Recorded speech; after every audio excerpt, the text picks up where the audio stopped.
I'm a documentary filmmaker, but I've always loved folk tales from the Carolinas. I grew up in the Carolinas, even though I don't live here anymore. And I've had an idea in my head for actually like 10 years now for an idea for a novel. And it started, I guess, like 2019. I started writing it, and so I've used this time as at Azul to dig into it more deeply. So it's a magical realism piece set in the 1930s in the Appalachian Mountains, but some pretty magical things happen. And so I've been doing a lot of research on the time and also weaving in um, folk songs and stuff from the time. So there's a lot of history and like hidden history of the Carolinas in the book. So digging into the history of like coal mining and the history of what the struggles of being like a farmer during that time. Um, so prior to coming to Azul, what I would often find is because my book was set in a specific time period, I'd start writing and then I'd be like, oh wait, I actually don't know about what a coal miner would do in this instance. And then because I was, had jobs to do and stuff like that, it would take I'd lose track of the writing itself. For research. Yeah.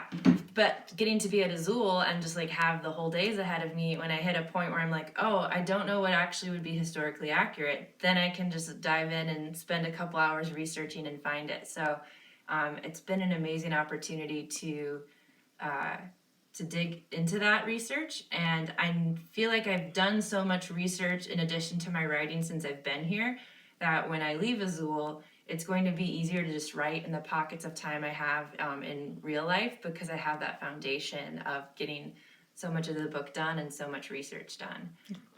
So that's what I've been working on. That's cool. And has talking to Camille or any other local also helped as a reference source or research?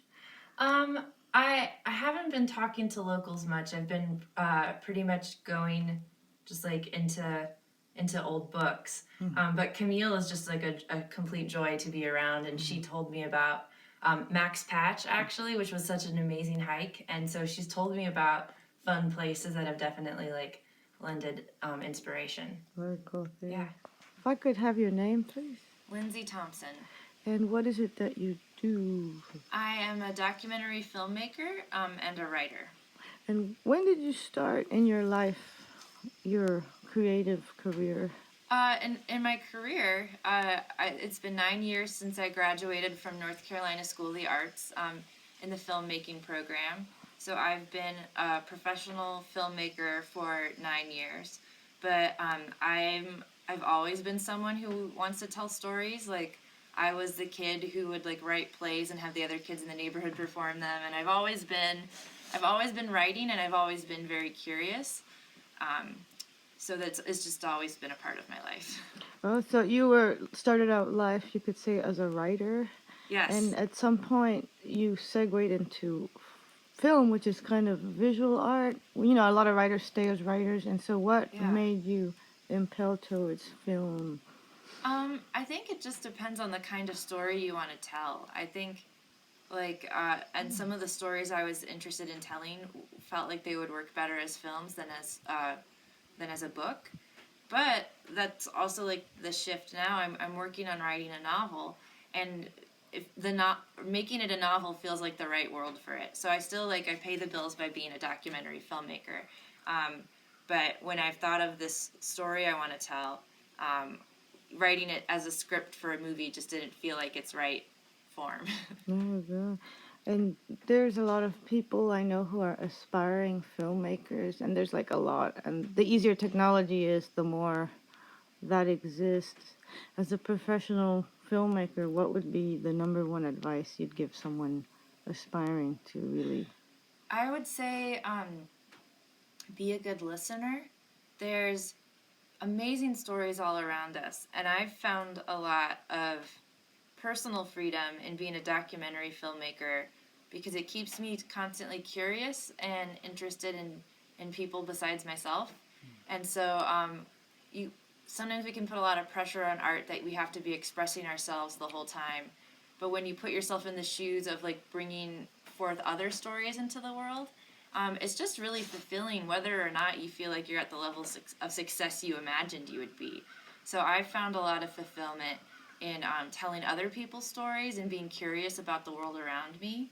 And that's brought me just like a lot of joy in the process of building a life as an artist, which is like hard, right? When you're cobbling together like a living from multiple sources, you have to really love it to want to put up with that. And yeah, so I'd say that's my big advice is like look outside yourself and see like how can your art help make your community more whole, as well as express your thoughts through it. And what role does, because you went to the North Carolina School of the Arts film school, I assume? Yeah. How important is that for aspiring filmmaker? I think the great thing about film school is it gives you the opportunity to make lots of mistakes and no one's paying you. So like you can try and fail in a safe space. That being said, you don't have to have a degree to be a filmmaker. But I think then you need to know, allow yourself the opportunities to play with things, to try stuff out, and do that in a space where maybe someone isn't paying you to do it. So then if you fail, it's fine. So I would recommend like find some friends and try to make projects together and just see what works and what doesn't work for you. Would you be willing to share one of the more possibly interesting or costly mistakes that you allowed yourself to make as a filmmaker? Oh, well, a costly mistake was I ordered way too many posters one time. The first documentary I made was about the Camino de Santiago in Spain, and we had these like Kickstarter rewards for people who helped fund it, and I bought more posters than what we needed for Kickstarter because I thought, well, maybe more people will want posters, and I still have a bin of posters sitting in my basement. So that's a very and actually I'm about to move, so that's why that's the first thing that came to mind, because that bin of posters is a very tangible reminder. I'm like, oh, I need to figure out getting rid of them or moving them with me. Oh my gosh. That's not like a filmmaking mistake, but that was just Sure. the business side of it mistake. Yeah. The process. And do you do a lot of art residencies? This is only my second art residency I've done. And it worked out really well for me because I've been teaching a lot during the pandemic, and I had classes that I was teaching ending at the time where then I could come do this residency. So yeah, no, this is only my second one, and it's been amazing. I think this is my favorite one. Oh, that's good.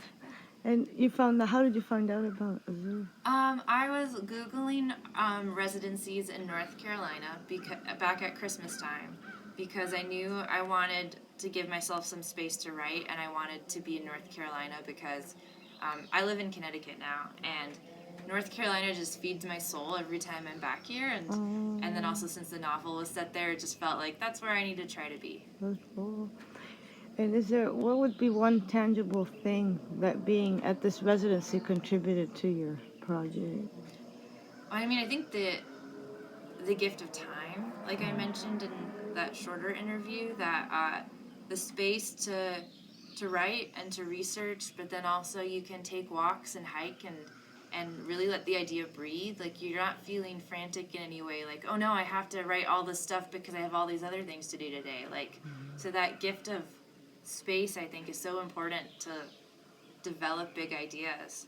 I've also just really loved this house so much, and I've loved how being in the house is like being in an amazing creation of Camille's, and so it's just it's been, the mountains are an inspiring space to be in, but also the houses as well. Oh, cool. Do you have any final thoughts?